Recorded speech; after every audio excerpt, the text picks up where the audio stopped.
Bonjour et bienvenue à vous, ravi de vous retrouver comme chaque jeudi dans votre émission Bonjour d'Algérie. Ce matin, donc au programme, comme chaque jeudi, nous recevrons Mina Abed qui nous donnera l'agenda culturel de la semaine. Nous aurons aussi, donc comme chaque jeudi, comme déjà pour la troisième fois, Yassine Yahla sera là pour nous parler des 6 points à vérifier impérativement dans son contrat de travail. Il nous dira tout sur ces 6 points très importants.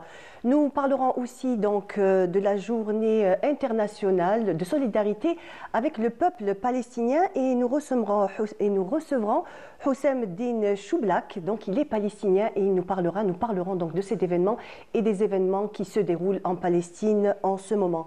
Alors il nous a quittés. Le 30 novembre 2016, Ammar Zahi était un grand nom de la chanson Chabi et nous aurons Abdelkader Ben Damesh, il sera là pour nous parler de Ammar Zahi puisqu'il a écrit un livre à propos de ce chanteur. Et donc nous continuerons toujours alors avec une autrice qui sera là ce matin pour nous parler de son livre écrit Mon histoire. C'est un recueil de 7 nouvelles et parsemé de poésie. Elle nous dira tout donc sur cet ouvrage. Et nous continuerons donc avec l'art culinaire à l'honneur puisque nous recevrons Nabila Saber et Iman Saber. Donc elles sont toutes les deux chefs et cette semaine a été organisée donc une rencontre où des mets traditionnels et d'autres mets aussi ont été préparés par des femmes au foyer, donc pour un petit peu promouvoir l'art culinaire algérien dans toute sa diversité. Voilà pour le programme d'aujourd'hui et nous ne démarrons pas notre émission sans le point météo avec Mina Abed.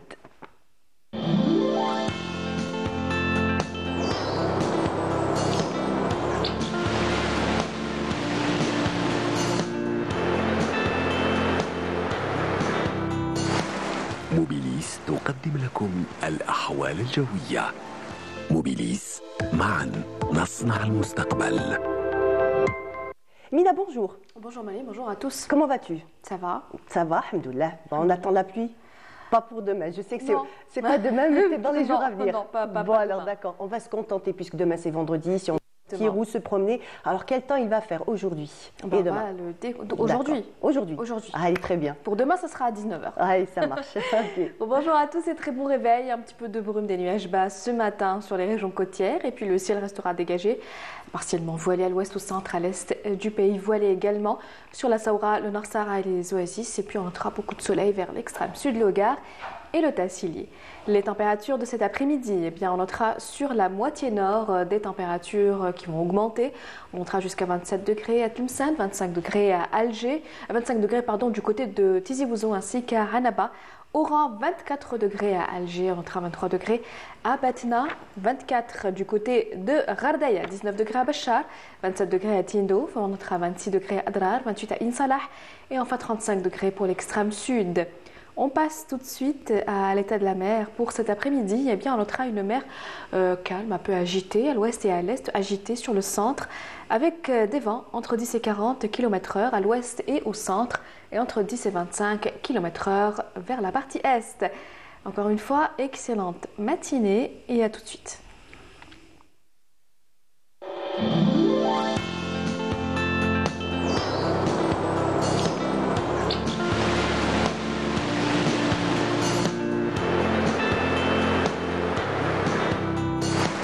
موبيليس قدمت لكم الأحوال الجوية. موبيليس معا نصنع المستقبل. Merci Mina pour ce point météo et on démarre notre émission avec un collectif d'Algériens qui chantent la Palestine.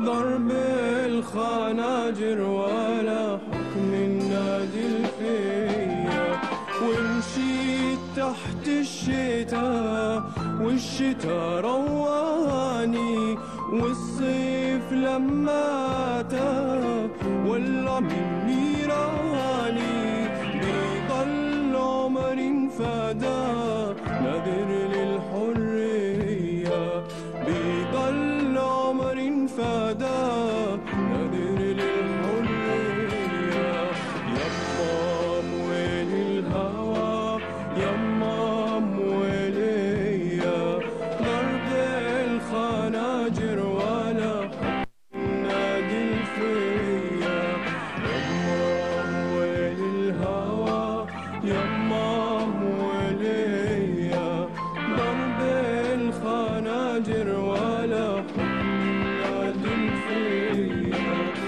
مشيت تحت الشتاء والشتاء رواني والصيف لما أتى ولع من نيراني بيضل عمر الفتى نادر للحرية بيضل عمر فدا نادر للحرية يما مويل الهوى يما مويلية ضرب الخناجر ولا حكم النادي الفيا يما مويل الهوى يما مويلية ضرب الخناجر ولا حكم النادي الفيا يما مويل الهوى يما مويلية ضرب الخناجر ولا. Voilà, c'était donc un collectif d'Algériens qui chantaient pour la Palestine. Et on continue donc notre émission Bonjour d'Algérie continue. Donc j'ai le plaisir de recevoir Filal Andalousia. Bonjour. Bonjour. Comment allez-vous? Ça va, merci. Alhamdulillah, je suis très heureuse de vous recevoir et vous êtes l'auteur du livre Écrit mon histoire. Tout à fait. Voilà, donc on verra donc avec vous tout à l'heure, on parlera donc de ce livre, de son contenu et surtout comment vous est venue l'idée d'écrire ce livre. Avec plaisir. Très bien, merci beaucoup.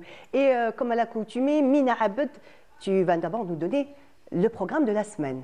Exactement. C'est ça. Le Allez. programme de la semaine et même on peut dire le programme du mois. Ah, très bien. Oui, Allez, oui, ça oui, marche. il y a plein de choses à C'est bien, alors on va plein de prendre choses note. à faire. Hein. Prenez note puisqu'il y a, il y a Beaucoup des de choses. à faire, exactement. Très bien. Donc on commence toujours avec l'exposition de Baya qui se poursuit toujours jusqu'au 21 décembre au niveau de Gessoum Antiquité et un petit spectacle comique de Eder. Peut-être tu dois le connaître, hein. Peut-être pas de nom. Mais de vue. Oui, sûrement. mais tu as dû le voir. Dans tes petites sitcoms. Assez drôle, je dois dire.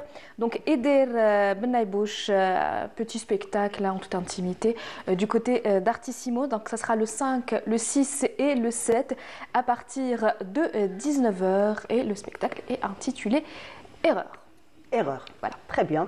On verra c'est quoi l'erreur. Ça vaut le coup de découvrir. Sûrement, oui. le petit spectacle.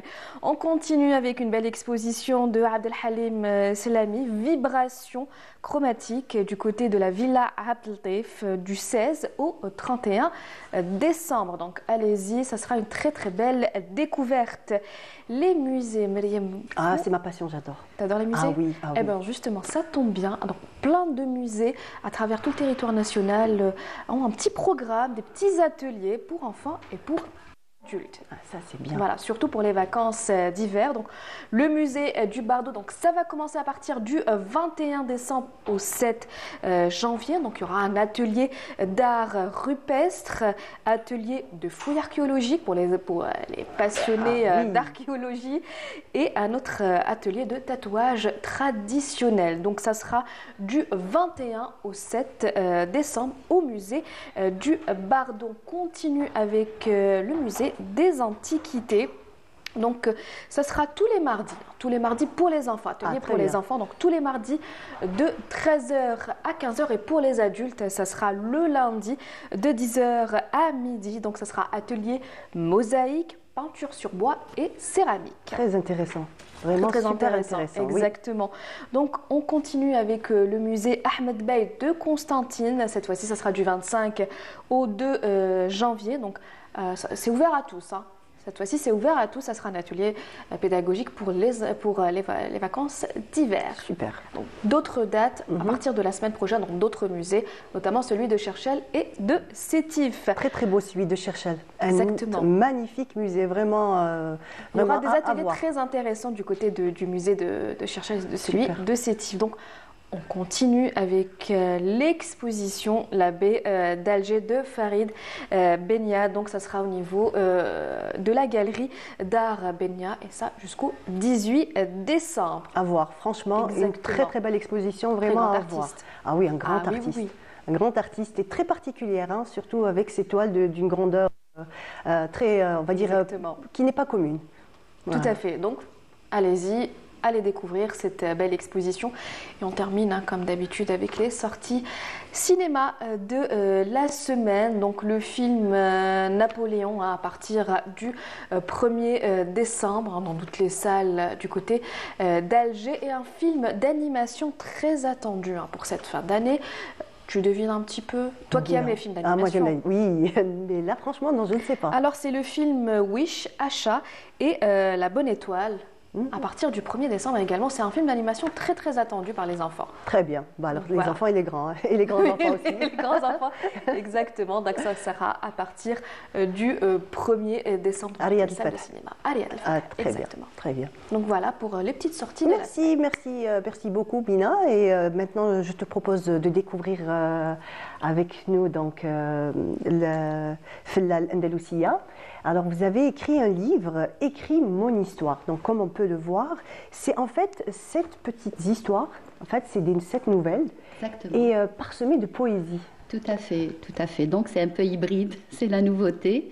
Ça a été un peu proposé par notre éditeur que je remercie, M. Boudermi, de la maison d'édition Al-Qubbiya. Et il y a ma consoeur qui a déjà fait elle-même le même recueil, donc nouvelles et poésie. Ça donne un peu, voilà, des rimes prosaïques, des rimes un peu, disons, qui peuvent adoucir la nouvelle si c'est une nouvelle qui porte sur la réalité ou sur des tabous, etc. Donc, un peu l'idée, Voilà, la effectivement. nouveauté. Donc, comme vous dites, ces poésies parsèment un petit peu le livre. Et surtout, ce qui est très intéressant, ce sont des histoires tirées de faits réels. Ce sont de véritables inspirées de faits Exactement, réels. inspirées de faits réels. Et donc, voilà, la plume, elle est un peu rebelle, elle est un peu indomptable. Donc, quand elle nous réveille le soir, il faut qu'on accouche les idées pour pouvoir dormir, sinon on ne dort pas. Et on apprend, donc j'ai appris depuis 2021 à la suivre un petit peu, à ne pas trop résister, parce que ça ne sert absolument à rien. Et il y a toujours un fait réel qui nous émeut. Donc, que ça soit quelque chose de positif, de négatif, on est toujours ému par des choses qui nous entourent de loin ou de près. On entend beaucoup de choses. Et chacun dans son métier, on a tendance à se confier, à papoter, etc.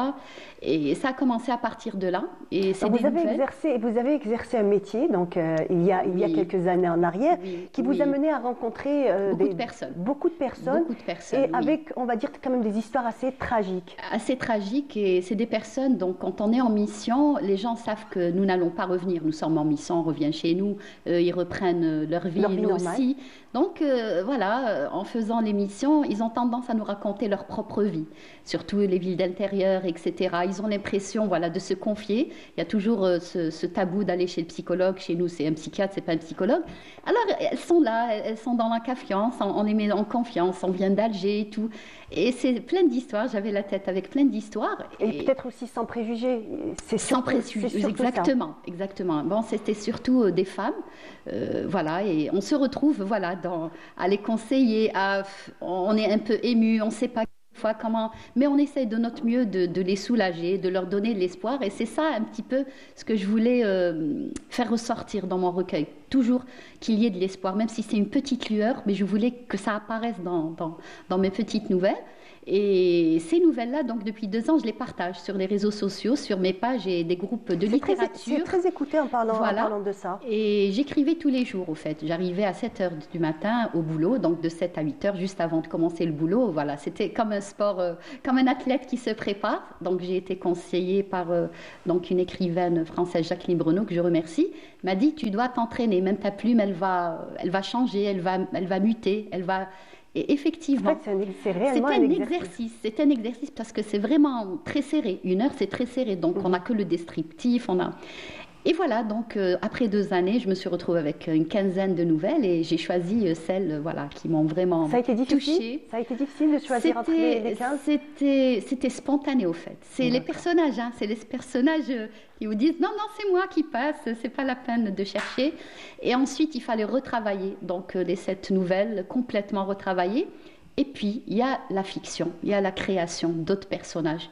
On ne peut pas raconter juste la réalité. Donc, il y a toujours sublimé, mais là, j'ai sublimé, mais dans la réalité. Je voulais vraiment rester accrochée à la réalité pour que tout le monde puisse trouver sa place, tout le monde puisse se projeter et se reconstruire. C'est ça un peu le message, se reconstruire. Et donc, dans ces 7 nouvelles, vous allez, on va dire, au cœur de la société, de la famille. Tout à fait.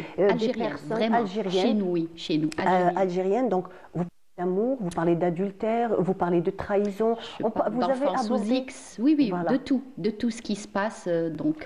toutes ces histoires qui sont un petit peu tabous, mais qui sont bien réelles, là, qui sont bien là, qui continuent à sévir. Avec des acteurs qui doivent surmonter donc, cette douleur. Exactement, qui doivent absolument surmonter et trouver, disons, le moyen d'un nouveau départ, c'est-à-dire d'aller vers un nouveau départ. Sinon, c'est la mort, c'est l'agonie.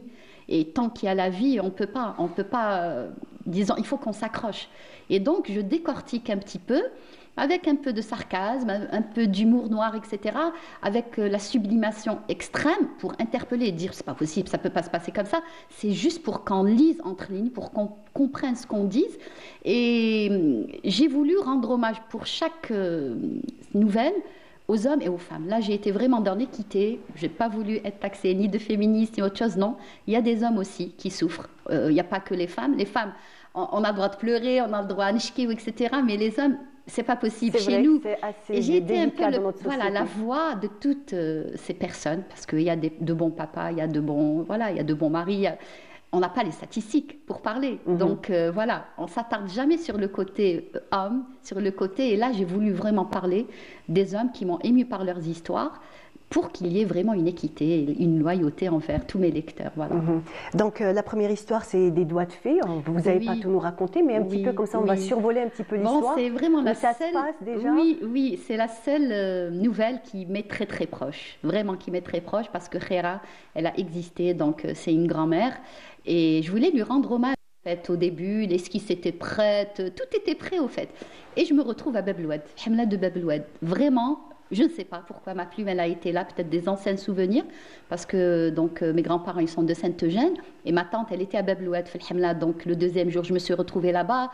J'ai pas voulu patienter, il n'y avait pas de réseau, etc. Et je pense que c'est d'anciens souvenirs, la vue de tout ce qui s'est passé qui était là, bien présent. Et voilà, donc Khéra, à travers Khéra et Sid Ahmed, donc je parle entre Belcourt, Bab el Oued, Champ de Manœuvre, en fait tout, c'est-à-dire toute cette, si vous voulez, cette catastrophe. Puis il y a eu la coupure des réseaux, mais voilà, le bouche à oreille. Et je voulais rendre hommage à cette femme qui faisait le qtaïf ou dioul à l'époque pour s'en sortir. Je voulais rendre hommage aux femmes artisanes au foyer, les premières, vraiment les premières qui, grâce à nos produits du terroir, ont pu s'en sortir, avoir une meilleure vie. Voilà, elles ont aidé leur mari, etc. Et j'ai mis tous les petits mots de mes grands-mères. Ça m'a un peu manqué. Donc, j'étais vraiment dans l'émotion, l'extrême émotion, parce que je voyais mes grands-mères, je voyais mes tantes, je voyais toutes les personnes qui n'existent plus actuellement. Voilà. Donc, à travers les doigts de fée. Une autre histoire d'amitié aussi. Donc, vous avez parlé de l'amitié. Une grande amitié, oui. Donc, je voulais parler du cancer ou de toute autre maladie dévastatrice à travers une histoire d'amitié. Donc, c'est des étudiants qui sont en France. Lui, il est algérien et l'autre, il est français, mais très ouvert sur la culture, très tolérant, très universel, etc. Et je parle de cet ami qui m'a une période qui était assez difficile à l'époque, malgré le refus de ses parents de le laisser aller à Alger.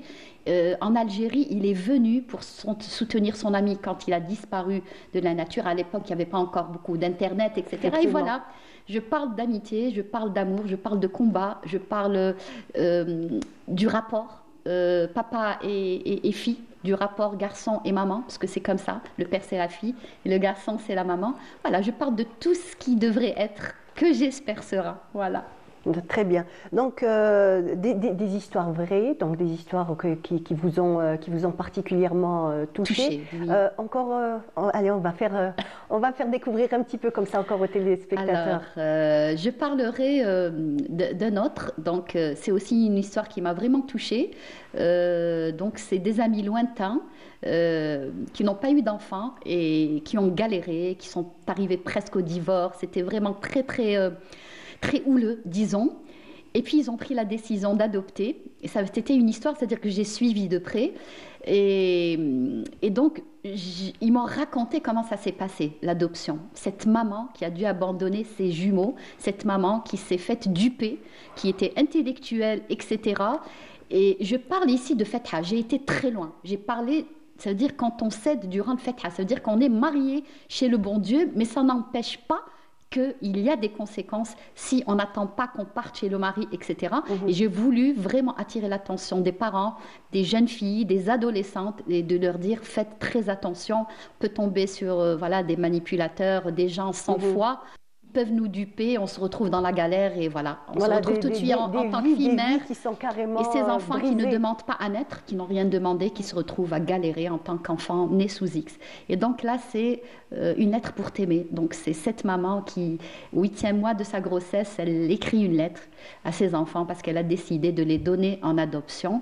Et voilà, ça m'avait tellement touchée que j'ai voulu en parler. Voilà, et c'est grâce à... En tout cas, c'est magnifique comment vous passez comme ça d'un sentiment à un autre, d'une histoire à une autre qui sont totalement différentes. En même temps, ça donne... c'est assez facile à lire. C'est une écriture très simple. Très abordable, justement, pour que tout le monde puisse... Vous n'avez pas voulu aller dans la fioriture? Non, je n'ai pas voulu encombrer les lycéens, les collégiens d'un dictionnaire. Moi-même, j'ai des enfants et je sais qu'il y a des aussi. Ils vont prendre un dictionnaire, ils vont lâcher le livre. Déjà, les enfants... Donc, j'essaye en fait, on pèse maintenant de livres. Hein, combien de pages il y a? Exactement. Voilà. Et donc, par rapport à ma petite expérience avec mes enfants, donc ils lisent anglais, ils lisent un peu de tout. Je vois un peu, voilà, ils sont un peu nerveux, ils ne sont pas patients comme nous, etc. Donc, les amènent quelque chose quand même qui soit facile. Très digeste, en fait. Oui, ils sont nerveux par rapport à tout, la pollution, les encombrements, donc quelque chose qui les soulage, qui les mette dans la zénitude. Voilà, c'est un peu ça le but. Très bien. On va parler du titre. Le titre est très particulier, c'est Écris mon histoire. Pourquoi? Au fait, j'avais, avant de l'écrire, donc j'ai toujours eu cette idée d'écrire et la plume, elle a été ailleurs. Et donc, écris mon histoire, parce que c'est des gens qui m'ont dit, si un jour tu deviens écrivaine, écris notre histoire. Mais j'ai choisi celle pas qui se termine, mais là où il y a eu une reconstruction, là où les personnages ont pris la décision de changer leur destin et de prendre un nouveau départ. Je n'ai pas voulu parler des histoires qui se sont mal terminées. Ça ne sert absolument à rien. J'ai voulu vraiment que chacun se projette et se dise, non, je mérite d'être heureux et je mérite d'avoir une autre chance. Et voilà, c'est surtout ça. En fait, c'est des personnages par lesquels on ne peut pas comme ça passer inaperçu parce que c'est une force quand même. Après avoir vécu des histoires, on va dire, aussi difficiles, aussi douloureuses, c'est des gens qui ont réussi, comme on dit, à reprendre une revanche sur la vie. C'est extraordinaire. C'est exactement ça. Ça ne veut pas dire qu'ils ne sont pas détruits de l'intérieur, mais quand même, ils ont pu avancer et se réconcilier à la vie, c'est-à-dire avec la vie. Et c'est ça le message que je voulais. Et même ma plume, c'est une plume de l'espoir, donc je veux qu'il y ait toujours de l'espoir. Ah, très bien. Juste, alors, on va finir sur la poésie. Oui, alors la poésie, j'avais écrit beaucoup de poésie. Chez nous, la poésie, elle n'est pas appréciée à sa juste valeur. Pourquoi? La poésie doit être déclamée avec un fond de musique, je sais pas, une chanson andalouse ou quelque chose, pour qu'on l'apprécie et puis qu'on passe à l'acte et on achète ce recueil de poésie. Comme j'avais des poèmes, donc subhanallah, il y a eu des poèmes qui se sont adaptés donc exactement au thème de mes nouvelles et j'en ai choisi donc quelques-uns et donc j'ai profité pour faire découvrir aussi aux lecteurs des rimes un peu poétiques. Voilà. Très bien. En tout cas, merci beaucoup Felel Andalousia. Merci d'avoir été parmi nous, de nous avoir parlé de votre recueil de nouvelles et de poésie aussi. En tout cas, merci d'avoir été là. En tout cas, je vous le conseille donc pour le week-end, peut-être pour les vacances aussi. Oui, les ça vacances tombe bien. C'est bientôt. Donc, offrez ce livre à vos enfants et même à nous, aux adultes. Hein. Oui. C'est un livre passionnant. Et merci encore d'avoir été avec nous. Mina Abed, merci. Merci. Alors, à la semaine prochaine. Avec plaisir. Pour un programme aussi riche, Inch'Allah. Exactement. Parfait. Inch'Allah. Merci à Texaha. Merci beaucoup. Et donc, on continue avec un sujet. Donc, c'est des rencontres des étudiants de l'École supérieure polytechnique d'Oran. Et c'est un sujet signé Badia Armarni. Les universités sont aujourd'hui un socle de développement des connaissances et constituent un puissant moteur de l'innovation. Le dessalement de l'eau de mer, l'intelligence artificielle ou encore les services, autant de projets pour lesquels les étudiants de l'École supérieure polytechnique d'Oran ont pu obtenir des brevets d'invention et des labels d'innovation grâce à l'accompagnement dont ils ont bénéficié. Mon projet consiste en la location d'appartements et des chambres d'hôtel à travers une plateforme numérique avec paiement via carte Dahabia ou d'autres cartes bancaires. Nous comptons par la suite intégrer le paiement par des cartes bancaires à partir d'autres pays. Le transfert de devises se fera par le biais de banques nationales. Notre application est la première du genre en Algérie.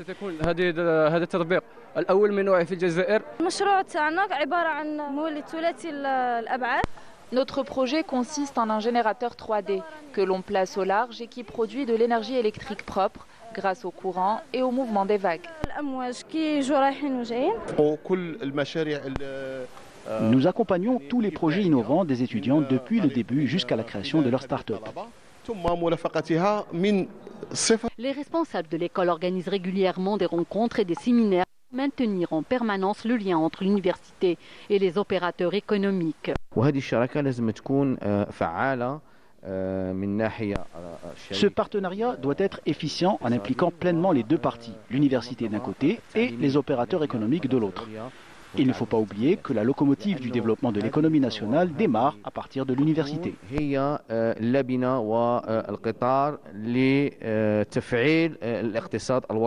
En tant qu'entreprise, nous sommes toujours disposés à assister à ce genre de rencontres au sein des universités, car nous contribuons à la formation et au soutien aux projets innovants.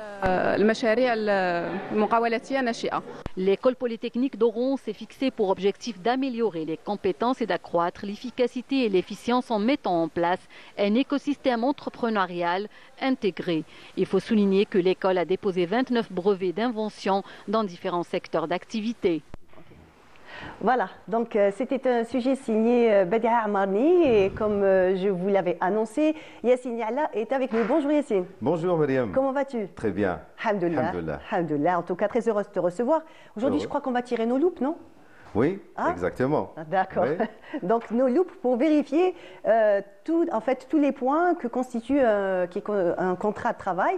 Et on va commencer directement, d'accord. D'abord, on va parler des types de contrats de travail. Est-ce qu'il faut vérifier quel type de contrat de travail on signe? Un CDD ou un CDI? Exactement. Alors, bravo, vous avez votre contrat de travail. Très bien, mais ce n'est pas fini. Avant de le signer, il faut vérifier 6 points.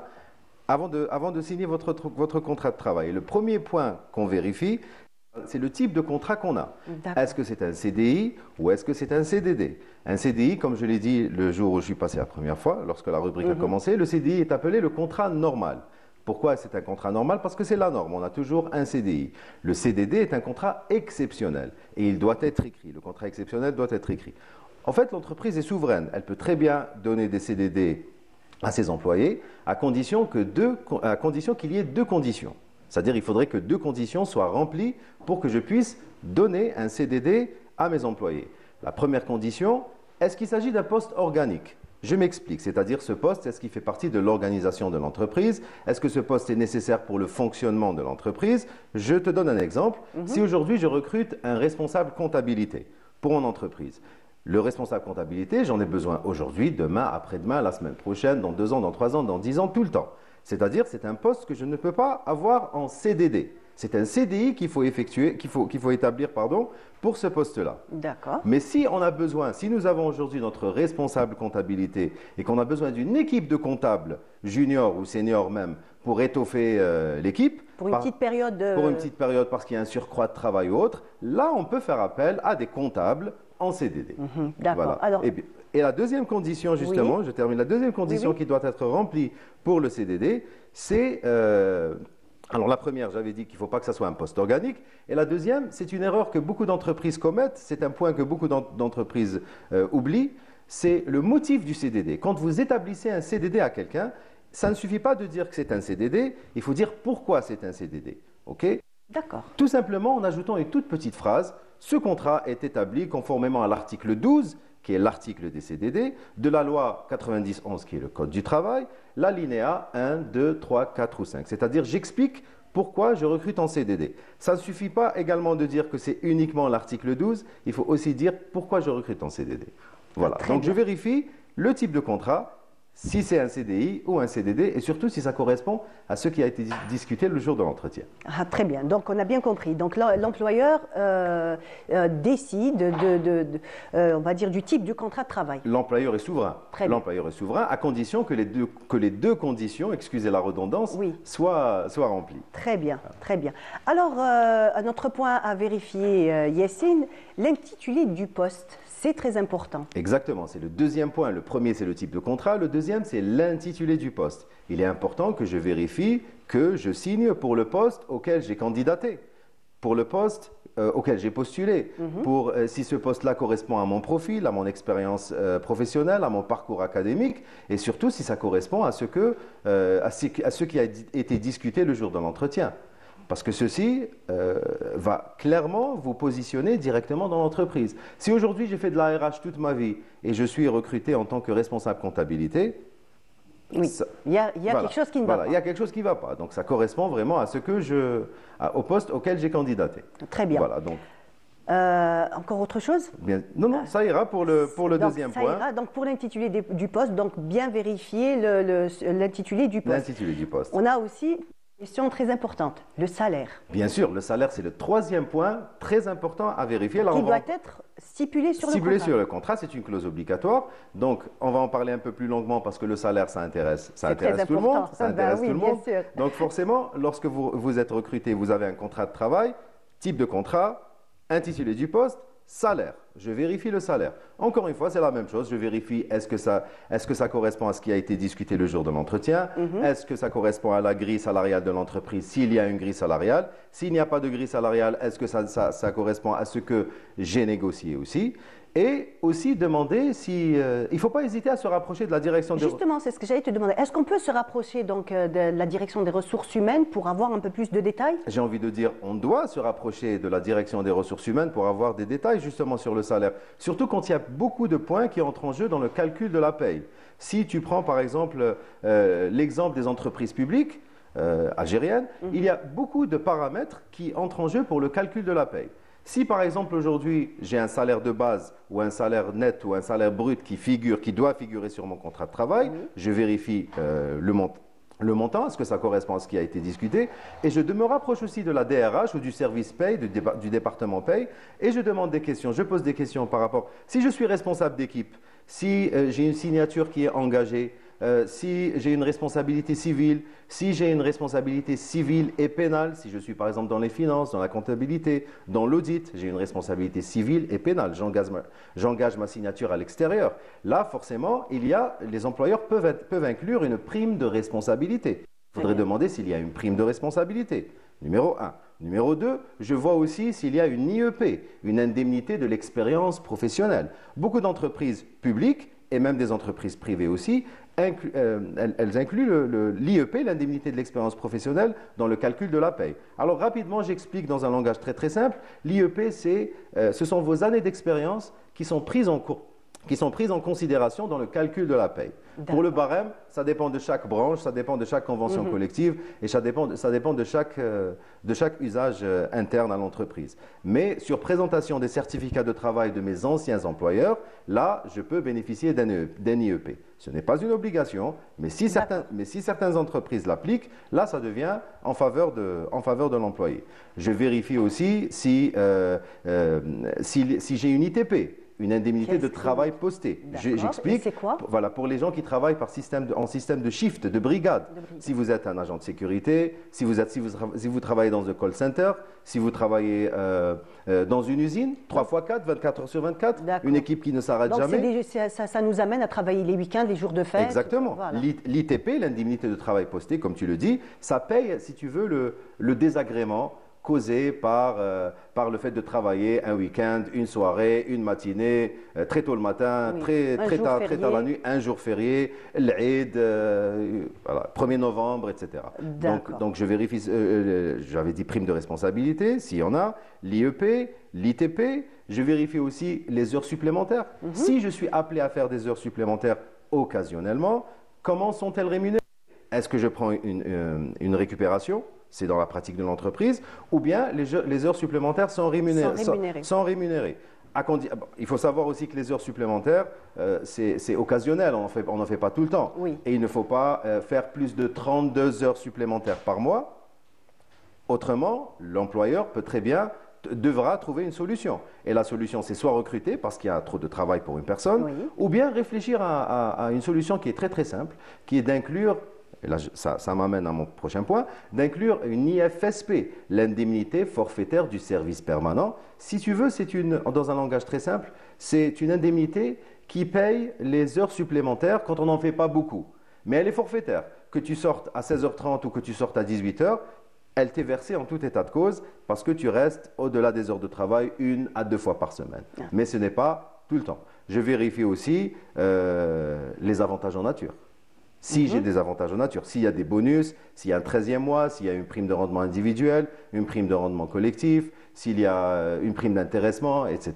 Et les avantages en nature, comme par exemple des véhicules ou autres. D'accord, ça en reviendra tout à l'heure. Encore, quelle est la différence, Yacine, entre le salaire et la rémunération? Ça, c'est une excellente question. Il y a beaucoup de gens qui pensent que c'est la même chose. Oui, justement. Par abus de langage aujourd'hui, on utilise rémunération quand on veut parler de salaire. C'est parfaitement acceptable et accepté. Mais si tu reviens à l'origine, il y a une différence entre le salaire et la rémunération. Le salaire, c'est ce qui t'est versé à la fin du mois. C'est l'argent que tu reçois en contrepartie de ton travail.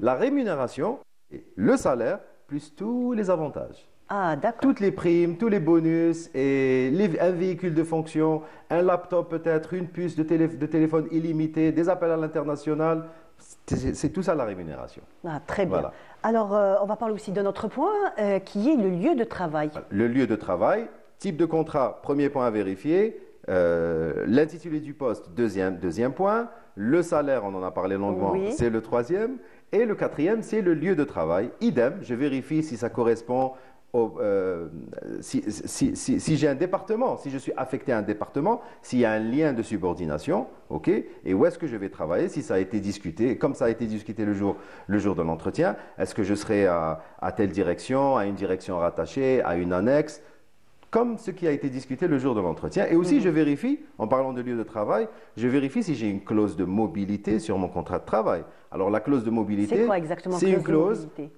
à travers laquelle l'employé accepte à l'avance le changement de son lieu de travail. Si l'entreprise existe dans plusieurs endroits, dans la ville ou dans le pays, là, j'accepte que mon lieu de travail, à l'avance, si j'ai une clause de mobilité, que mon lieu de travail soit modifié. D'accord. Voilà. Donc, on peut changer de lieu de travail d'après la nécessité. Si tu signes un contrat où il y a une clause de mobilité, on revient aussi à l'article 106 du Code civil qui dit que le contrat fait la loi des parties. Voilà, donc tu as accepté le changement de ton lieu de travail. Donc en parlant de lieu de travail, on va parler aussi donc de véhicules. La différence entre véhicules de service et autre chose aussi. Oui, alors véhicule de service et véhicule de fonction, tu veux dire. Voilà, c'est comme salaire et rémunération. Beaucoup de gens pensent que c'est la même chose. Un véhicule de service et un véhicule de fonction, ce n'est pas la même chose. Un véhicule de service, c'est un véhicule qui fait partie du patrimoine de l'entreprise. Oui. Il appartient à l'entreprise. Elle le met à ta disposition pendant les heures de travail. Tu sors à 18h, 20h, 16h30, 15h, tu le laisses à l'entreprise. Tu ne le prends pas avec toi les week-ends, tu ne l'utilises pas les jours fériés, et tu ne le prends pas avec toi quand tu pars en congé annuel. Un véhicule de fonction, il suit ta fonction. Il suit la fonction. C'est-à-dire que le véhicule de fonction, tu le prends avec toi quand tu termines ton travail à 16h30, 17h, 18h, peu importe. Tu le gardes pendant le week-end. Tu sors avec en famille si tu veux. Et tu le prends avec toi les jours fériés. Et tu le prends avec toi aussi pendant le congé. Même pendant le congé, on a Pendant le congé, il y a des entreprises. J'ai vu des entreprises qui peuvent demander aux employés de stationner le véhicule de fonction pendant un congé qui dépasse les 15 jours. Ce n'est pas une obligation. Encore une fois, n'oublions pas un détail. Un avantage en nature n'est pas votre propriété. C'est la propriété, n'est pas la propriété, je veux dire, de l'employé. C'est la propriété de l'employeur. Voilà. S'il met, la norme induit qu'un véhicule de fonction, on le garde après les horaires de travail et on l'emmène avec nous à la maison. Voilà, donc il suit la fonction. Il y a aussi le véhicule personnel. Oui, justement, c'était ça, c'est dans la rémunération. Donc le véhicule personnel, vous pouvez utiliser votre véhicule personnel quand vous avez un emploi, une fonction, comme un délégué médical, un représentant commercial, un correspondant social. Là, vous devez bouger dans votre ville, dans votre circonscription ou même dans le pays. Vous pouvez faire des déplacements hors wilaya pour exercer votre fonction. Là, vous utilisez votre véhicule personnel. Si l'entreprise n'a pas de véhicule de service ou de fonction à vous donner, en général, la pratique, c'est que l'entreprise vous donne une indemnité véhicule pour que vous puissiez payer des éventuelles réparations, une vidange, le carburant, etc. Très bien. Voilà. Ça rentre dans la rémunération. On est revenu au point précédent. Voilà. Alors, on va parler aussi d'autre chose qui est la période d'essai. Oui, la période d'essai, je vérifie bien sûr. Donc, ça doit être stipulé aussi sur le contrat. Bien sûr, forcément. Donc, je vérifie si j'ai une période d'essai sur mon contrat de travail. Type de contrat, intitulé du poste, salaire, lieu de travail et période d'essai. Je vérifie si j'ai une période d'essai. Sachant que la période d'essai n'est pas obligatoire. Je ne suis pas obligé d'avoir une période d'essai dans mon contrat de travail et l'employeur n'est pas tenu de faire une période d'essai sur le contrat de travail. Mais s'il y a une période d'essai sur le contrat de travail, moi je demande aux employés de ne pas négocier parce que c'est les usages de l'entreprise. Okay ? Et aussi voir la durée de la période d'essai. 1 mois, 2 mois, 3 mois, 6 mois ou 12 mois. Ça peut aller jusqu'à 12 mois. La période d'essai ne doit jamais dépasser les 12 mois. Très bien. Jamais, jamais dépasser les 12 mois. Et concrètement, une période d'essai, comment ça doit se passer? Si aujourd'hui, par exemple, je suis recruté en tant que responsable comptabilité, disons que je commence le 1er décembre, et j'ai une période d'essai d'1 mois sur mon contrat de travail. Donc, le 1er janvier 2024, je suis censé recevoir un document, une notification, soit de confirmation à mon poste de travail, soit une décision de reconduction de période d'essai à égale durée, c'est-à-dire j'ai un 2e mois supplémentaire, et aussi, ou bien une décision de période d'essai non concluante pour non-atteinte d'objectifs ou autre. Sachant que l'employeur est dans ses droits d'établir des décisions de période d'essai non concluante. C'est l'article 20 du Code du travail. Pendant la période d'essai, il peut être mis fin à cette période d'essai à n'importe quel moment, sans indemnité, sans préavis, ni même sans justificatif. Je ne suis pas obligé de te dire pourquoi j'ai mis fin à ta période d'essai. Mais déontologiquement parlant, on peut essayer d'expliquer si on prône la transparence et la communication, etc. Donc en général, j'avais dit que la période d'essai n'est pas obligatoire, mais on a tendance à supprimer la période d'essai pour les profils qu'on débauche. C'est-à-dire si aujourd'hui je débauche quelqu'un, un talent d'une autre entreprise, j'insiste pour qu'il rejoigne mon entreprise et je peux lui dire, bon, pour que te fidéliser, je t'enlève la période d'essai. Mais encore une fois, ce n'est pas une obligation. Très bien, voilà. Yassine. Alors, la dernière clause qui est la clause, une clause particulière. Oui, en fait, il faut vérifier aussi, les clauses particulières que j'ai sur mon contrat de travail, d'où l'importance que le contrat soit écrit, parce que le CDI peut ne pas être écrit, il peut ne pas exister du tout. Et tu peux prouver la relation de travail par n'importe quel moyen, par un bulletin de salaire, parce que la fiche de paie est obligatoire, par des mails que tu reçois, etc. Donc, mais pour faire valoir les clauses particulières, je vais les détailler, il faut avoir un contrat écrit. Voilà. Donc, un contrat écrit, ça contient en général une clause d'exclusivité. Alors, une clause d'exclusivité, c'est une clause qui te demande, enfin, qui t'exige de ne pas travailler chez quelqu'un d'autre. C'est-à-dire c'est normal, quand tu travailles dans une entreprise, tu n'as pas le droit d'exercer une autre activité professionnelle. Mais il est en général accepté d'exercer 3 fonctions quand on travaille. Quand tu as ton contrat de travail, mais tu peux exercer 3 fonctions. L'enseignement, après les heures de travail ou pendant le week-end.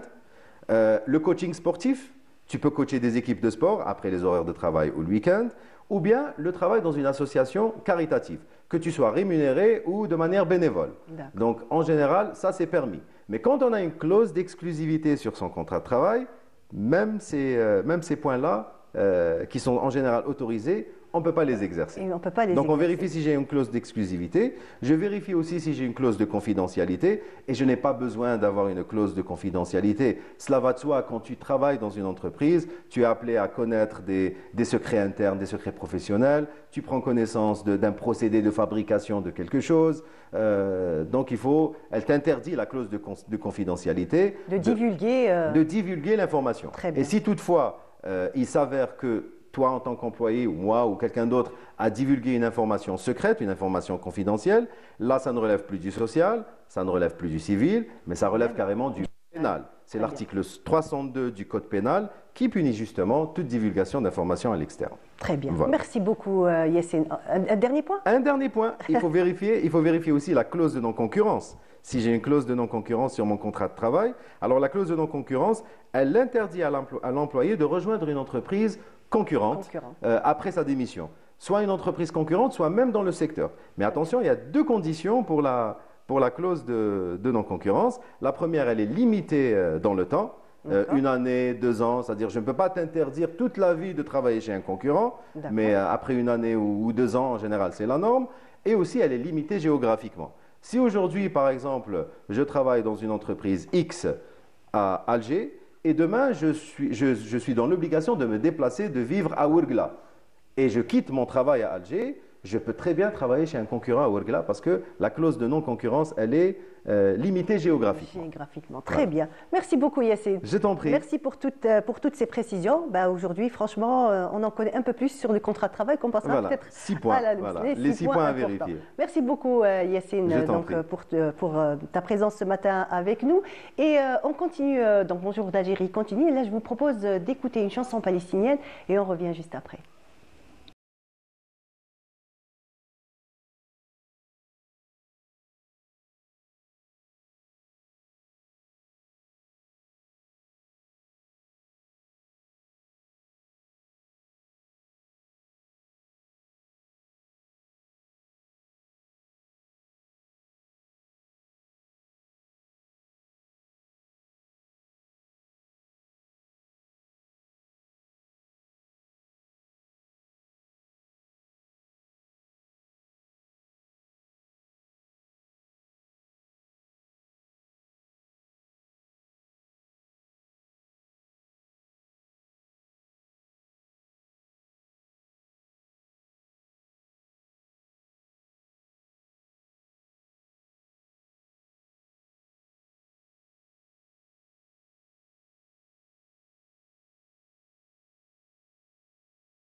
Ammar Zahi et m'a rejoint Abdelkader Ben Damash. Bonjour. Bonjour. Merci d'être là ce matin avec nous. Merci bien. Donc le 30 novembre, nous a quitté. Une journée fatidique, c'est vrai. Nous a quitté Ammar Zahi.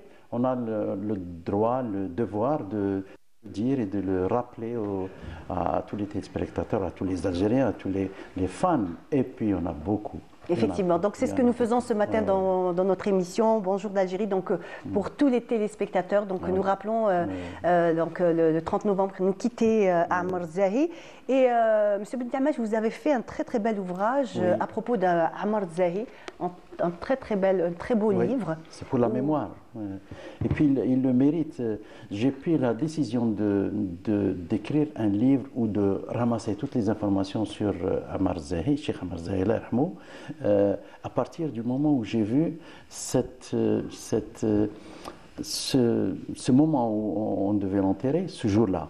Et il y avait Alger, toute l'Algérie, je veux dire. Hein. Il y avait des milliers de personnes.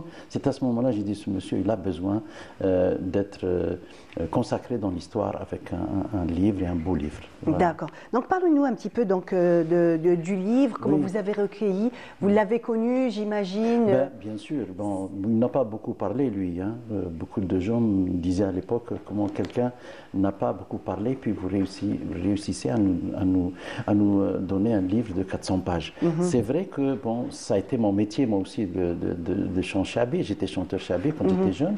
Et puis, je l'ai connu personnellement aussi, à l'époque où il était la véritable star, aimé de tout le monde. Il faisait succès partout. C'est à ce moment-là que je l'ai connu. À cette époque-là, des années 75, 80, début 80. Et ensuite, il y a eu la période où il s'est un peu éclipsé de scène artistique. Mais personnellement, donc, je sais à peu près 60% de sa vie artistique, donc la vie, les poésies, donc il était la pratique artistique. Auteur, compositeur et interprète. Il est compositeur par moment, mais il n'est pas auteur.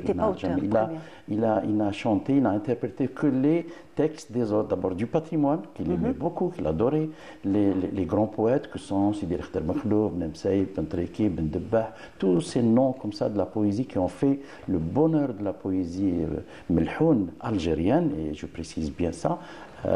Et lui, pour la musique, bon, il a écouté Boudjmal Anqis, le Hajj Boudjmal Anqis, il a écouté aussi le Hajj Mohamed Lanqa, et c'est avec ces deux personnalités qu'il a écouté, rempli un peu sa mémoire, et rempli aussi sa façon d'exercer ce métier qui était l'interprète-chanteur. Mais il y avait des gens aussi derrière.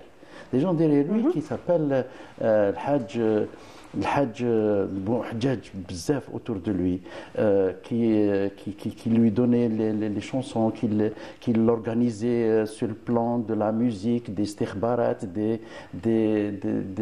la musique de façon générale. Chabi, comment un cheikh Chabi doit se comporter dans la société aussi, au sein de son orchestre, et puis tout ce monde-là qui était autour. Et puis lui, il avait un sens artistique inné. C'était à la naissance. Il a eu ça à la naissance. D'abord, il n'est pas allé dans le chant directement. Il a aimé la chanson moderne. D'accord. Il a chanté pas de chanter. Il aimait la chanson moderne, les yéyés de l'époque, tout ce qui était les années 60, comme tous les chanteurs de l'époque, des années 60, le jerk, etc. Le twist, il aimait tout ça. Il aimait aussi la musique classique européenne. Tout ça, donc il était à l'écoute de toutes les musiques. Et puis à un moment donné, il se met à le Hajj Boudjmal Anqis et il devient pratiquement sans clone. D'ailleurs, ça a fait bluffer même Boudjmal Anqis lui-même quand il a écouté une fois. Il a dit est-ce qu'on a mis mon disque je suis en train d'écouter mon disque. Non, il a dit c'est un autre qui s'appelle Ammar Zahi, qui l'a beaucoup aidé. Ils sont restés amis jusqu'à la fin. Et puis, il y a aussi un nom. Le nom Ammar Zahi qui a été aussi très favorable à sa lancée dans le monde artistique. Pourquoi? Le nom, il s'appelle Aït Zahi Ammar. Il est né le 1er janvier 1941 à Iril Bouames, et c'est le village né de naissance de Aït Mguillet également, qu'on salue s'il nous écoute maintenant, s'il nous écoute à l'instant. Qu'est-ce que je voulais dire? Je voulais dire qu'il y avait à un moment donné son succès qui était là. les gens l'aimaient beaucoup, et puis il fallait un disque, il fallait qu'il enregistre un disque. C'était la mode de l'époque, des années 60, fin des années 60, puisqu'on l'a découvert en 60. 64, tout le monde l'aimait, tout ça. Et il y avait quelqu'un qui s'appelle Kamal Hammadi aussi, que je salue aussi, c'est un grand ami, arrivé dans le quartier où il vivait, à Alger. Donc il va le voir et il lui propose d'enregistrer un disque. Et il va le voir chez un éditeur. Il dit, bon, Zay Ammar, c'est pas un nom artistique. Il dit non, il s'appelle Ammar Lanqis. Il dit non, Lanqis, moi j'ai Lanqis. On a déjà, c'est un nom qu'on connaît déjà. Donc il dit Ammar. Donc tout ça n'était pas cohérent. Il y avait Mahboub Bati aussi qui lui proposait des chansons, de très belles chansons, Jhelt Kul Sahab, etc. Toute la première fois qu'il rentrait dans ce monde artistique, bon, c'était Mahboub Bati qui était là. Donc Mahboub Bati était prêt. Kamal Hammadi dit voilà, on va réfléchir sur un nom. Et puis il sort, il ajoute un H à Zay. Et ça fait Zahi. D'accord. Et qui est joyeux. Voilà, joyeux, Zahi. Donc, on lui propose à l'éditeur Aïdioui, c'était Noujoum El-Fenn à l'époque, Abbas qui est mort là, et qui dit d'accord, je suis d'accord. Il a dit ce nom convient. Me convient et convient aussi à la population qui a tout de suite après écouté Ammar Zahi dans Jhelt Kul Sahab, et ensuite Dik Shima, et ensuite tout le reste. C'était une de très belles chansons, autant des yeux. Donc la chanson composée par Mahboub Bati le premier d'abord, ou bien toutes les autres chansons que lui et plus tard reprises plus tard de Cheikh Badji également, donc, et tout le patrimoine qu'il a enregistré, près de 200 poésies qu'il avait interprétées d'une façon exceptionnelle. Parlez-nous un petit peu donc de son caractère, de son tempérament. Il était comment? Il s'est retiré tout à fait au début de sa carrière. C'était un bonhomme aimable, gentil. On n'a jamais entendu parler de Ammar Zahi nerveux. C'était quelqu'un de très calme. Très calme, très retiré, très au fait de tout ce qui se passait dans la musique. Il aimait tout le monde, il encourageait tout le monde, il saluait tout le monde. Voilà. Et en fait, il a été très encouragé aussi, peut-être parce que c'était quelqu'un... Par la population. Voilà. Il a vécu seul, il a vécu orphelin. Il a vécu orphelin. D'abord le départ de son père, Ami Majid, et puis il y a aussi sa mère, Wardia, qui était sa copine, sa mère qui meurt en 1960 exactement. Et puis ce départ, son grand-père aussi, avec lequel ils sont installés à Alger en 1950. Et puis ensuite, il reste seul pratiquement quand sa mère le quitte en 1960. Et puis c'était tout le quartier qui était sa famille. Et il y avait quelqu'un qui s'appelle Bellemou, ce jeune copain à l'époque, qui lui offre une guitare. Et à partir de là aussi, il démarre. Et ensuite, il achète un mandole. Et ensuite, il va se former même dans la musique symphonique, etc., classique. Il a fait quelques jours de formation à Alger, et puis voilà. Et ensuite, il rentre de plein pied dans le monde musical, de la radio, de la télévision, des disques, de l'artistique de façon générale. Et puis après, les années 80, il fait une petite éclipse comme ça. Et puis, pour quelle raison? Une raison qui était tout à fait personnelle. D'accord. Personne ne peut la connaître. Il y a quand même une espèce de mythe qui tourne à son propos. Oui. On dit qu'en fait, il avait aimé une femme, il n'avait jamais pu être avec elle. Et non, c'est pas vrai. Je ne sais pas, en fait, c'est peut-être dans l'imaginaire collectif. On veut peut-être avoir... Non, on dit en arabe li qalouh shoucha qalouh ou li zadouh l'mdad hazadouh. Donc, les gens fabulent quand il n'y a pas d'informations, il y a des informations. Donc, ce côté-là, c'est les supputations des gens qui l'aimaient. Exactement, tout à fait. Je me souviens, moi, de la chanson Zennouba, qui est très connue par les grandes personnalités, tout ça. On l'a collé à Ammar Zahi. Il dit Zennouba, c'était la femme avec laquelle, etc. Rien du tout, il n'avait rien du tout de ce côté-là. Donc, il était seul, il aimait se retirer comme un ascète. Donc il aimait cette solitude, il se retrouvait dans ce... On peut expliquer ça par l'ascétisme. Donc l'ascétisme, c'est pas quelqu'un avec... il trouve une raison, il rentre dans le couloir de l'ascétisme. Non, il était un artiste aimable, gentil, au service de l'art, au service de la culture, au service des mots, au service de la poésie melhoun, au service de la population de façon générale. Et c'était comme ça qu'il le voulait. Il n'avait pas de relation avec les choses clinquantes de la vie, par exemple la belle vie, les grands studios, les gros cachets, les grands spectacles, tout ça était à côté, il ne savait pas. Il a toujours dit, d'ailleurs, quand on le rencontrait, la seule fois qu'il a fait une émission de radio, c'était avec Hamid Kiched à chaîne 3, il a dit, moi je suis un chanteur, un modeste chanteur populaire. Alors que lui était déjà un grand chanteur qui avait une réputation... Bien sûr. C'est ça l'équation. Quand on est véritablement l'artiste qui a du succès et tout ça, on ne le dit pas. Ce sont les autres qui doivent le dire. Maintenant, ceux qui ne sont pas artistes, ceux-là disent qu'ils sont des grands artistes. Effectivement.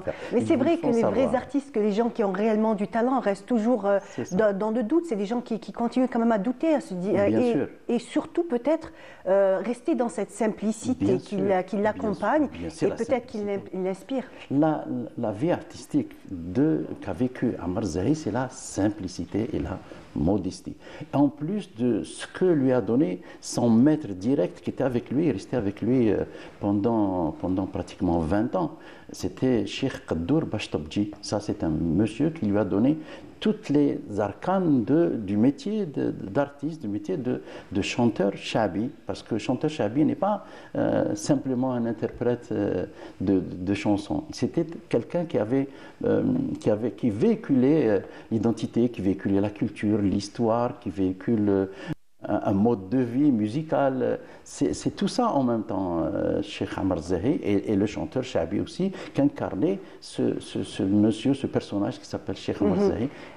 D'accord. Et en même temps aussi, la chanson Shabi, on va dire, donne le ton. Hein. C'est toujours de la musique populaire d'une très grande beauté. Les mots sont recherchés, sont très beaux, mais après, c'est toujours dans la simplicité. C'est les mots simples, comme l'algérien. L'algérien, sur le plan artistique, il est simple, il est modeste, il est affable, il est généreux, comme l'a été Ammar Zahi. Il faut rappeler aussi que ce monde musical shabi a été façonné, repris, remodelé par Cheikh El Hadj Mohamed Lanqa au début des années, à la fin des années 20, après la mort de son maître, Cheikh Mustapha. Ce grand maître qui a fondé le shabi que nous pratiquons aujourd'hui, c'est Cheikh El Hadj Mohamed Lanqa. Très bien. Un shabi encore très apprécié, comme par exemple, pour parler d'Ammar Zahi et d'autres aussi, même après leur mort, leur public est encore là, ils sont appréciés. Restent des icônes, des éléments de l'histoire culturelle qu'on étudie. D'ailleurs, c'est ce que nous sommes en train de faire aujourd'hui. Il est mort en 2016, le 30 novembre dans l'après-midi, et il a été inhumé le lendemain à Al-Qattar, le lendemain avec une foule immense. On a vu ça uniquement quand il y a une personnalité nationale ou internationale, comme le président de la République, à l'époque de Boumediene, tout ça, on a vu ça à ce moment-là. Et c'était ce jour-là. Oui, vous avez réalisé, vous avez réalisé que réellement il était apprécié à sa juste valeur. Absolument, qui dépassait le cadre de simple chanteur ou simple vedette de la musique contemporaine ou autre chose. Il n'était pas aussi très média, il restait assez discret. On le dit souvent dans le jargon de journaliste, etc. On dit ce n'est pas lui qui a cherché les médias, ce sont les médias qui sont venus à lui. Et il prenait comme ça, il disait, pourquoi vous parlez de moi? Moi, je ne suis qu'un jeune chanteur, je n'ai pas d'importance. Il ne donnait pas une grande importance à son génie, parce que c'était véritablement un génie. C'est un génie qui a, autour de lui, créé une espèce de vague comme ça, qui a donné des musiciens, par exemple, des grands musiciens qui l'ont accompagné. Pourquoi? Parce qu'il n'y avait que des grands musiciens qui pouvaient l'accompagner. Parce que lui, il était imprévisible parfois quand il interprète des chansons. Il peut aller créer des images sonores, des images, des couleurs musicales. Que le public a capté, que Absolument. le public a réellement, comment dire, ressenti et capté à travers son chant. Tout le temps, toutes les fois où Ammar Zahi était sur scène, c'était la foule. C'était un événement. Je me souviens que j'étais quand même un peu jeune et dans le quartier, quand on parlait d'Ammar Zahi, un concert c'était un phénomène. Ah oui, c'était vraiment un événement à ne pas rater. Monsieur Bendamesh, merci beaucoup. Merci. Donc voilà, on montre le livre, donc Éclat juvénile de la chanson Chabé Ammar Zahi. Un très très beau livre. Cheikh Ammar Zahi ou l'éclat juvénile de la chanson Chabi, parce que lui, il représentait cette jeunesse. Très jeune, en 1963, il est devenu célèbre. Et donc, la jeunesse l'a accompagné jusqu'en 2016, et même aujourd'hui. Jusqu'à aujourd'hui. Merci beaucoup, Monsieur Bendamesh. Et voilà, notre mission continue. Et tout de suite, je vous propose d'écouter une chanson.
Viva Palestina et j'ai le plaisir de recevoir Hussam Din Choubak. Bonjour. Bonjour. Nous t'avons déjà reçu il y a quelques semaines de cela, donc pour parler des tristes événements qui se passent en Palestine. Nous en parlons encore avec autant de douleur, autant de tristesse.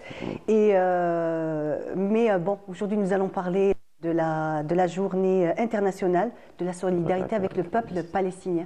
Une journée très importante. Oui, une journée très importante parce que peut-être pour nous c'est l'importance pour les Palestiniens. La journée de solidarité pour nous c'est chaque jour, mais au moins on a un peu plus de lumière sur cette cause par rapport au monde. Mais je pense qu'on n'a pas vraiment besoin de cette journée maintenant, dans ce moment, parce que je pense que tout le monde est en train de voir les scènes qui se passent en Palestine et tous les cas qui se passent. Tout à fait.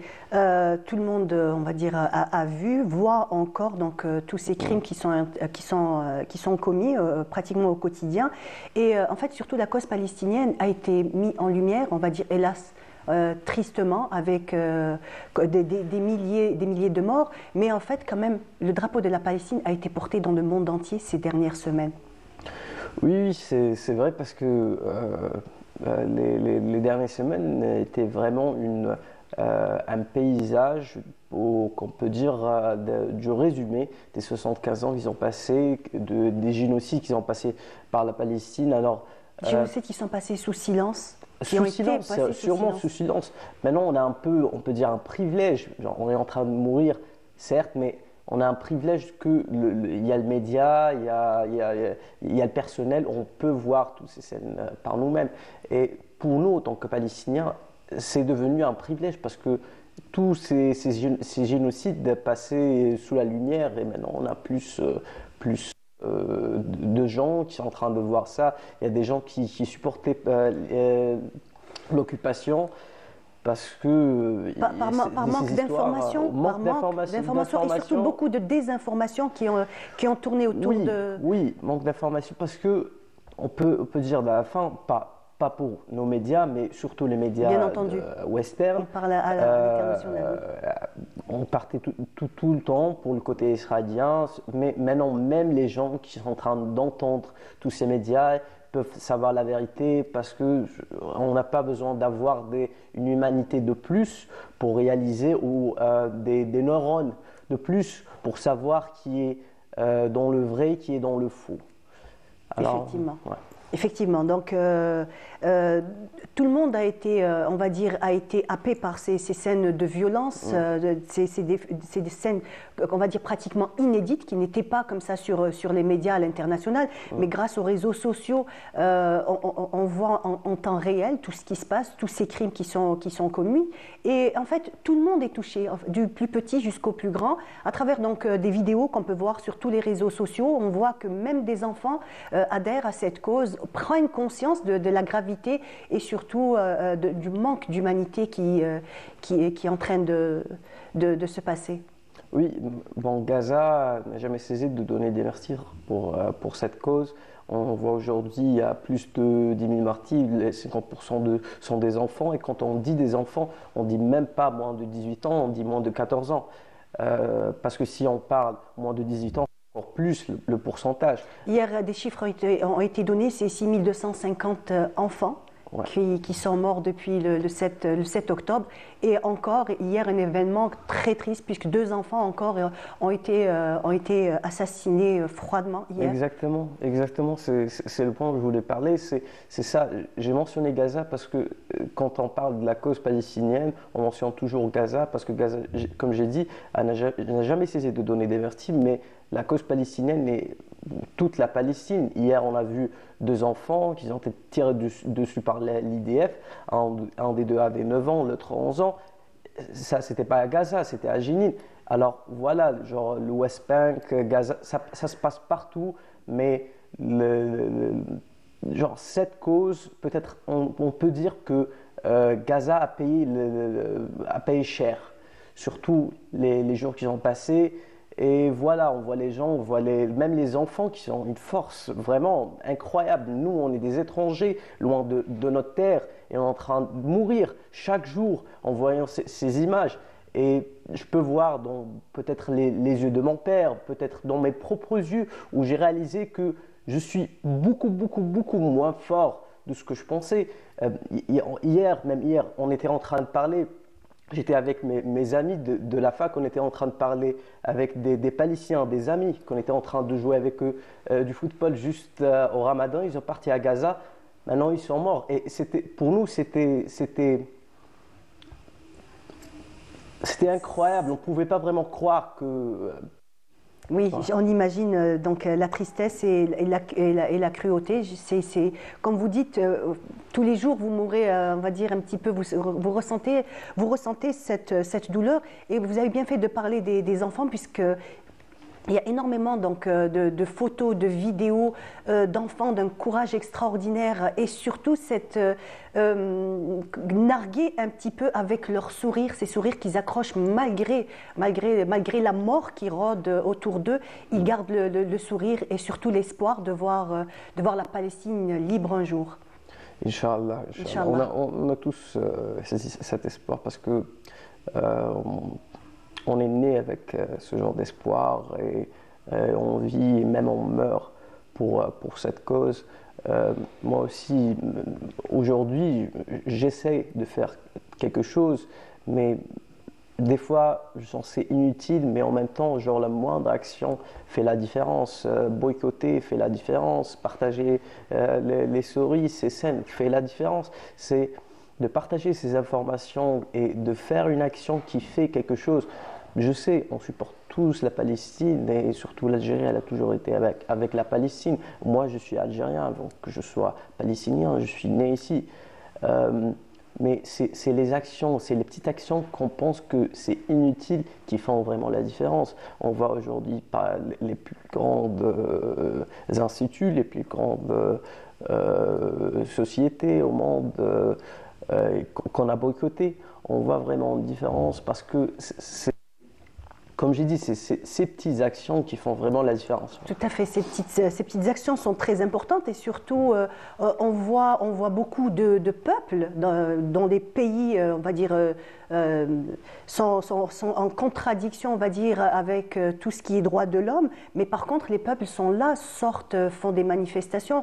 On a vu ça en Suède, aux États-Unis, en Australie, jusqu'en Amérique latine. Vraiment, la cause palestinienne on va dire, est arrivée, pour moi, je dirais presque jusqu'au bout du monde. Oui, parce qu'on dit toujours que la cause palestinienne est la cause islamique, ou oui, je suis avec vous, mais voilà, c'est une cause humanitaire.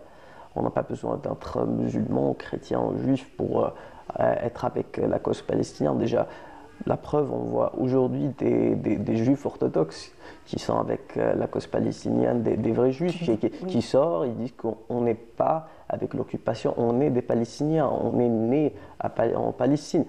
Parce que, comme je dis, c'est une cause humanitaire, c'est humain. Avant tout. Avant tout, bien sûr, bien sûr. Ah oui, alors nous allons aussi parler, donc toujours, j'aime bien revenir aux réseaux sociaux parce que quand même ça reste des images très fortes, des images marquantes, des images qui nous renvoient, qui renvoient en fait la réalité de l'état des lieux de ce qui se passe en Palestine. Et donc il y a eu des montages, il y a eu, comme on a pu le voir, donc cette chanson qui a été faite pour la Palestine, où on voit le brassage, où on voit toutes les races, toutes les religions, prendre le drapeau palestinien et simuler comme ça des assassinats bout portant. En fait, c'est dire un petit peu la prise de conscience des peuples, moi je dis des peuples et des populations internationales. Vous parlez des réseaux sociaux et oui, je pense que la vie mondiale a complètement changé. Je pourrais dire que c'est grâce aux réseaux sociaux parce qu'on peut être aujourd'hui notre propre journaliste, comme on voit Azaïza, on voit plusieurs journalistes qui ont vraiment pu exercer leur profession grâce aux réseaux sociaux parce qu'il n'y a pas d'autre moyen pour transmettre ces scènes, pour transmettre cette image globale de ce qui se passe. Alors oui, je pense que les réseaux sociaux et peut-être même les chansons, bon, on est en train de voir ces chansons qui existaient depuis avant, mais on ne connaissait pas vraiment ces chansons. On écoute maintenant des chansons de l'Irlande, des chansons de l'Italie qui existaient depuis X temps. Et maintenant, voilà, genre vraiment la vie et la cause palestinienne n'existait pas juste du 7 octobre, existait depuis 1948 ou avant, même avant. Alors oui, je pense que c'était grâce aux réseaux sociaux qu'on a vraiment pu atterrir à cette image mondiale qui supporte la Palestine. J'ai même moi-même des amis, soit des Allemands ou des Néerlandais, qui connaissaient vraiment pas ce qui se passait en Palestine. C'était grâce, on peut dire, à cette période qu'ils ont vraiment pu savoir ce qui se passe et qu'ils ont vraiment essayer de faire une différence. Parce que comme j'ai dit, le monde d'action fait vraiment la différence. Effectivement, effectivement.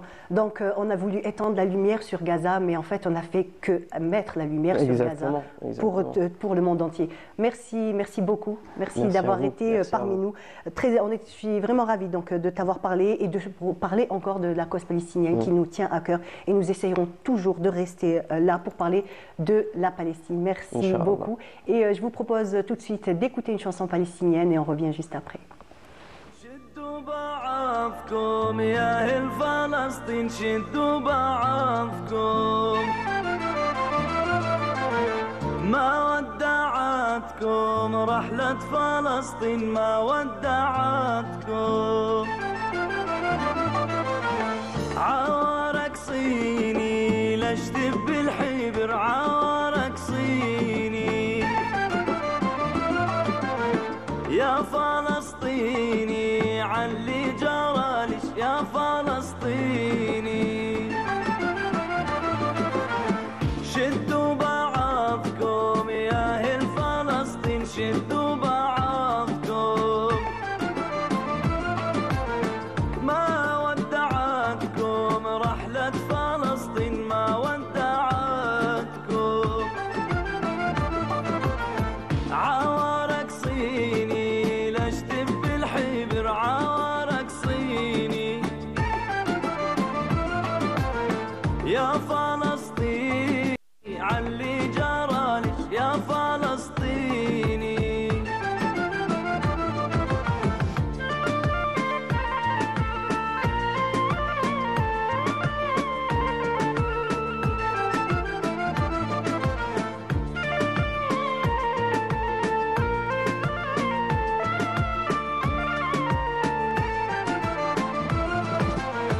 والنذر مني نذر علي والنذر مني لارقص واغني بأرضش فلسطين لارقص واغني والنذر شفته نذر علي والنذر شفته ترابج ما عفتو يا فلسطيني ترابج ما عفتو والنذر مني نذر علي والنذر مني لارقص واغني برضش فلسطين لارقص واغني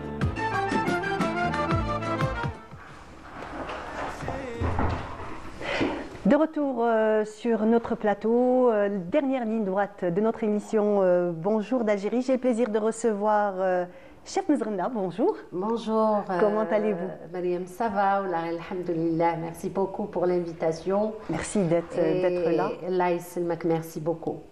Et j'ai le plaisir aussi de recevoir Imen Saber. Bonjour. Comment allez-vous? Ça va, je vous remercie. Alhamdoulilah. Donc, vous êtes présidente de l'association Cuisine Bio. La Cuisine Bio. Wilaya d'Alger. Très bien. Ouais. Donc, un événement important s'est déroulé cette semaine? Tout à fait, oui. À Centre culturel d'Elbiar, qui a comme thème la femme aux mains d'or. Aux femmes au foyer, voilà. Donc un événement qui réunit donc des femmes au foyer. Oui, on a regroupé les femmes au foyer pour venir participer à notre exposition, histoire de leur donner une chance, enfin, d'exposer leurs produits avec nous, voilà. Alors, j'imagine des mains de fées, oui, des mains de fées. Mariam, de fées. Mais le plus important même, c'était le principe de l'exposition, parce qu'il faut le préciser. C'était tout ce qu'on a exposé, c'était le thème bio. C'est-à-dire des gâteaux à un sucre diminué, à la farine diminuée. On avait fait la confiture aussi avec de la pectine de pomme. On a essayé d'enlever un peu le sucre pour équilibrer. Il y a eu du pain avec de la farine complète, ça y est ce qu'on voit. Voilà, comme on peut et voir. Voilà, et on a fait la halwa الترك تاعنا, oui, qu'on adore. On a essayé enfin, d'alléger de sucre, comme ça on pourra même toucher tout ce qui est les problèmes chroniques comme le diabète et la tension. Enfin, l'exposition Tana, c'était beaucoup plus pour ces... C'est-à-dire pour essayer de toucher chaque état... comment dire, état de santé. Voilà, oui. Voilà, exactement, pour essayer de tout le monde. Exactement, de toucher tout le monde. Très bien. Voilà. Donc, de la cuisine bio, on sait très bien que la cuisine algérienne a toujours été une cuisine bio, une cuisine qui était riche en légumes, on va dire des plats très équilibrés. C'est surtout ça, c'est l'équilibre qui a toujours été, on va dire, la marque de la cuisine algérienne. Oui, oui. Surtout là, quand on dit cuisine bio, c'est l'alternative, c'est ça, c'est le badil. C'est ça, en fait, c'est la cuisine bio, c'est les recettes, tout ce qui est alternative, tout ce qu'on peut remplacer par d'autres aliments sains, si on puisse le dire, voilà. Très bien. Eh bien, Samia Bouarour a été pour nous, a été pour vous, donc à cette exposition. Tout à fait, oui. On regarde le sujet de Samia Bouarour et on revient juste après. C'est au cœur d'El Biar, dans cette salle majestueuse, que cette exposition a été organisée pour donner la chance aux femmes au foyer de s'exprimer, de montrer leur savoir-faire et la magie de leurs mains. Chef Imen les a regroupées ici. On a voulu cibler aujourd'hui, comme je vous ai dit tout à l'heure, la femme au foyer, cuisine, gâteaux et travaux manuels. On a eu une bonne participation, un produit très très intéressant. Cet hommage à la femme algérienne en général et à la femme au foyer en particulier était une occasion de revaloriser le patrimoine algérien à travers des objets, des bijoux et des friandises. Je présente mon travail. Voilà, باش يشوفوا الناس الحلوة اللي ولات miniature صغيرة. Initialement, à la base, je suis architecte de formation, mais j'adore les gâteaux traditionnels. C'est une passion qui se transmet de génération en génération, ma mère, ma grand-mère. Donc voilà, j'ai vu l'annonce, une page de cuisine. Donc j'ai appelé la dame qui a organisé cet événement, qui a été très coopérative. Donc je me suis inscrite pour l'événement, c'est ma première participation. Cet événement était plus qu'une exposition, c'était aussi des journées de formation pour rappeler encore les règles du menu healthy en présence des chefs à l'exemple de Nabila. Et là, on présente la femme au foyer avec ses capacités et son art culinaire. Même dans sa maison, elle profite à faire des merveilles. Et là, voilà, et quand vous voyez, on a du pain fait maison, qui est sans améliorant, sans rien du tout, c'est-à-dire on peut le conserver. Comment dire, c'est un pain de santé. Notre sherbet qui est Seden, à l'époque, quand nous zmen fait l'Ares, avant de partir inviter les gens à l'Ares, il préparait le Seden qui est conçu avec de l'eau, du citron, la cannelle et le fleur d'oranger, le mazhar. Une reconnaissance au-delà du rôle de mère et d'épouse est amplement méritée. La femme algérienne a toujours été innovatrice et active et présente dans toutes les circonstances. Voilà, un savoir-faire que l'on a pu voir en images et surtout beaucoup, on va dire, très beau à voir et même ça met l'eau à la bouche, chef Mouzrena. Exactement. On va parler donc de ce lieu où vous avez fait cette exposition. Oui, Centre culturel d'El Biar Ahmed Ayed, dit Rouched Allah Rahmou. Donc, je tiens par l'occasion à remercier Monsieur le maire d'El Biar, Monsieur Kabdij Khaled, et la vice-présidente Madame Benbrahem, de nous avoir ouvert justement les portes de ce magnifique centre culturel avec une architecture vraiment merveilleuse, donc qui a ajouté un grand plus à notre exposition. Voilà, Monsieur Sidi Ali Adjabi aussi qui nous a beaucoup aidé à réaliser cette exposition, donc avec les participantes comme Chef Mzrna et pas mal d'autres participantes qui ont vraiment présenté un programme varié foyer, plein de choses, plein de produits dignes de chefs et dignes de professionnels. On aurait dit vraiment des fées enfin, réellement des doigts de fée. Oui, ça nous a permis de découvrir aussi des mains d'or. Exactement. Donc le thème de l'exposition, oui. C'est des femmes au foyer et qui ont exposé des gâteaux magnifiques en miniature. C'est-à-dire qu'on a l'habitude de voir les gâteaux, nos gâteaux traditionnels, ils sont de taille. Oui, ils ont essayé de donner une image différente à nos gâteaux orientaux. Et ce qu'on appelle des gâteaux, tu peux oui, il y avait même des travaux manuels. Donc, on a pu voir des articles à base de résine, des poupées à base de laine, du macramé, enfin plusieurs. Vraiment des savoir-faire totalement différents. Tout à fait, oui.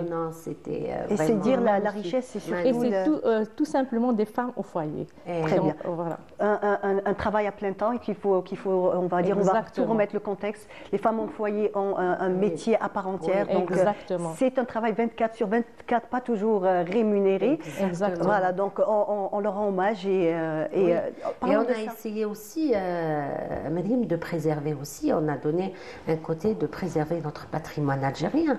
C'est-à-dire, et elles sont exactement les gardiennes. Oui, quand vous avez vu le sherbet ta'na, ta'al mazhar ou le qorfa, vraiment en ce moment on ne le voit plus. اللي عنده une histoire. C'est-à-dire avant كي يخرجوا يعرضوا كي يكون عرس ولا فرح ويخرجوا يعرضوا سي توجور سي قبل ما يخرجوا يديروا السدان بالكعكات الله الله avant chaque famille algérienne ce qu'elle faisait quand il y a des fêtes. D'ailleurs maintenant on ne le voit pas, mais là on essaie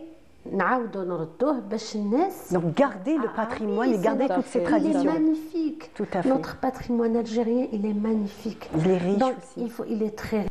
Donc il faudrait le préserver, il faudrait le garder. هكذا باش يقعد لينا ولولادنا ان شاء الله رب العالمين ان شاء الله. Nabila, donc chef Mizrna, il veut faire une petite confidence. C'est ma voisine.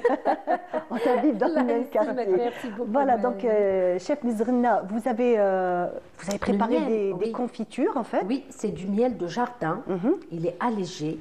Là, pour pouvoir même, pour quelqu'un de diabétique, يقدر يعسل بها مقروط, يقدر يعسل بها cigare, يقدر يعسل بها, il est allégé. Bon, ça reste toujours du miel. Faut pas en abuser. Bien entendu. Mais bon, une petite note glycémique, il est un peu diminué. Voilà. Là, c'est la citrouille. Comme c'est un fruit, moi je dis c'est un fruit, hein, et ça reste un légume. Hein, on ne sait pas. Oui.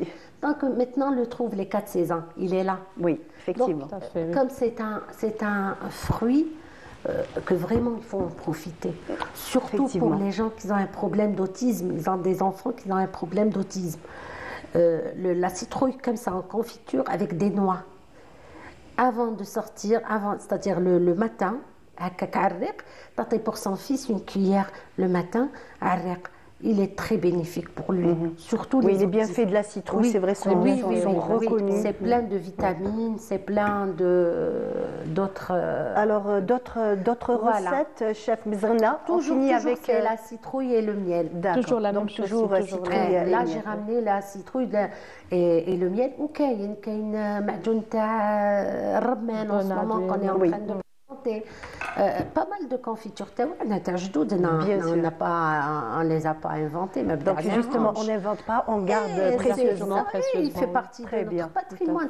C'est nos mamans, c'est nos grands-mamans. C'est-à-dire, c'est en tout cas, merci pour ce que vous faites, le chef Mizrna, Imen aussi. Merci, donc Imen Saber. Merci pour tout ce que vous faites. Merci d'avoir été là ce matin, de nous avoir garni ce plateau et surtout d'avoir montré le savoir-faire des femmes au foyer à nos téléspectateurs. Merci beaucoup. Merci. Voilà. Merci à vous. Et Aïcha, on arrive à la fin de notre émission. Je vous dis merci de nous avoir suivis. Ça y est, c'est déjà fini. Donc, restez sur les programmes de Canal Algérie. Et demain, vous retrouverez Nour Houda. Merci et au revoir. شدوا بعضكم يا أهل فلسطين شدوا بعضكم ما ودعتكم ودعتكم رحلة فلسطين ما ودعتكم عوارك صيني لاشتب بالحبر عوارك صيني